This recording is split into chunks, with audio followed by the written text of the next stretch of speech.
ვარ ალექსანდრე აფხაზავა 9 წლის. ვსწავლობ ფერის მატათა მოციქულის სახელობის გიმნაზიაში. ჩემი საყვარელი საქმიანობაა ცეკვა და კალათბურთი. აქედან უფრო მიყვარს ცეკვა. 2 წელი დავდიოდი სკოლაში ცეკვის წრეზე. რამდენიმე თვეა გადმოვედი ანსამბლ მეზღვაურში. ანსამბლი მეზღვაური, იმიტომ მგონია კარგი ანსამბლი, რომ უფრო მარტივად გვასწავლიან მასწავლებლები, სწორად და მეგობრული ადამიანები არიან და თითქმის ერთ თვეში შეგიძლია რომ ყველა ცეკვა იცოდე. ცეკვაში ყველაზე რთულია მუხლებზე ხტომა. ყველაზე მარტივია ცერებზე ცეკვა. მეზღვაურში ჩემი ქორეოგრაფია იზომს ხალაძე. ის არის ძალიან მხიარული, ლამაზი და საყვარელი. ჩემი საყვარელი ცეკვაა ხევსურული. 2 ცეკვაში მაქვს სოლო. განდაგანაში, ბებია ბაბუის ცეკვა გვაქვს ასეთი და ლაზურში. პირველად რომ მითხრეს სოლოს იცეკვება ძალიან გამიხარდა. ყველანაირად ვეცადე რომ კარგად მეცეკვა და სულ სოლოში დავრჩენილიყავ. ჯერ კონცერტი არ მქონია და ერთი სული მაქვს ვეცეკვა დიდ სცენაზე. მე მინდა ჩემი პირველი სოლო კონცერტი იყოს ჩინეთში. ჩემი სარეკლამო აფიშა ასეთი წარმომიდგენია. მაცვია თეთრი ჩოხა და ვცეკვავ სცენაზე. აფიშას დიდი ასოებით ეწერება ცნობილი ქართველი მოცეკვავი ალექსანდრე აფხაზავა ჩინურ და ქართულ ენაზე. ბილეთი ეღირება 80 евро და მთელი დარბაზი იქნება სავსე. ბევრი ფული რომ მქონდეს, დავახმარებოდი პირველ რიგში გაჭირვებულებს და ბევრ კონცერტებს მოვაწყობდი შემდეგ. პირადად ჩემთვის ვიყიდი დიდ სახლს, დიდი ეზოთი და აუზით. ჩემ ცხოვრებაში ყველაზე ბევრი ფული მქონია 180 ლარი. ვაგროვებდი და ამ ფულით შემდეგ ვიყიდე სასკოლო ნივთები. მე ფული როცა მაქვს, ძირითადად ხარჯავ ნაყინებში და ტკბილეულებში. ჩემი საყვარელი ტკბილეულია ჟელიბონი. საყვარელი საწმელია მაიონეზში ჩაწყობილი კვერცხი. ჩემი ცოლი ყველაზე გემრიელად გააკეთებს სალატს. შეყვარებული ამ ეტაპზე იმიტომ არ მყავს, რომ ხელს შემეცლის მეგობრებთან ურთიერთობაში და სწავლაში.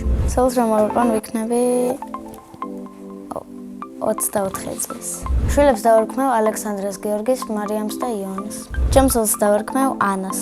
ჩემი სკოლა იმიტომ მიყვარს, რომ მყავს კარგი მასწავლებლები და კარგი კლასელები. ჩემს კლასში ყველაზე მხიარია თედო ჭელიძე. ყველაზე ცილკია გაბრიელ ზარბაზოია. ყველაზე ჭკვიანია თედო ჭელიძე. ყველაზე მშვიდია თედო ცინცაძე. მე ვარ ყველაზე ნიჭიერი და ცნობის მოყვარე. ჩემი საყვარელი საგანია ქართული. საყვარელი მასწავლებელია მაია კუცია, იმიტომ რომ არ მიყვირის, კარგად ხსნის გაკვეთილებს, ბევრს არ გვაძლევს და შენიშვნებს არ გვაძლევს. რომ გავიზრდები, მინდა გამოვიდე ცეკვის მასწავლებელი. თუ ცეკვის მასწავლებელი ვერ გამოვა, მაშინ გავხდები კალათბურთის მასწავლებელი, იმიტომ რომ კალათბურთი ძალიან მეყვარს.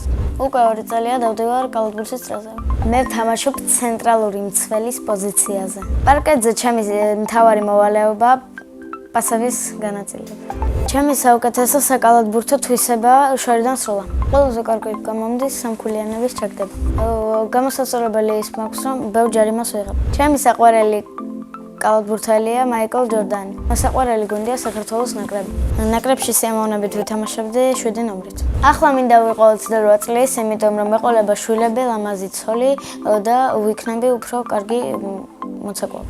სახლში ვცხოვრობთ მე, ჩემი და ჩემი ძმა, ბებია ჩემი და დედა ჩემი. კიდე მყავს კარგი მამა და ერთი და. ჩემი უფროსი და არის 14 წლის და ქვია მარიამი. ის არის მამაზი, პრანჭია, მაღალი და სუსტი. მეორე და არის 5 წლის და ქვია იონა. ის არის ძლიერი, ცელქი და ცოტათი. ძმა 12 წლის და ქვია გიორგი. გიორგი არის სწრაფი, მოხერხებული, ძლიერი და ჭკვიანი. ჩემი აზრით მარიამი გამოვა დიზაინერი, იონა გამოვა მოცეკვავე და გიორგი გამოვა ფეხბურთელი. მამიკო არის ჩემსავით სიმპათიური, ძლიერი, მამაცი და მაღალი.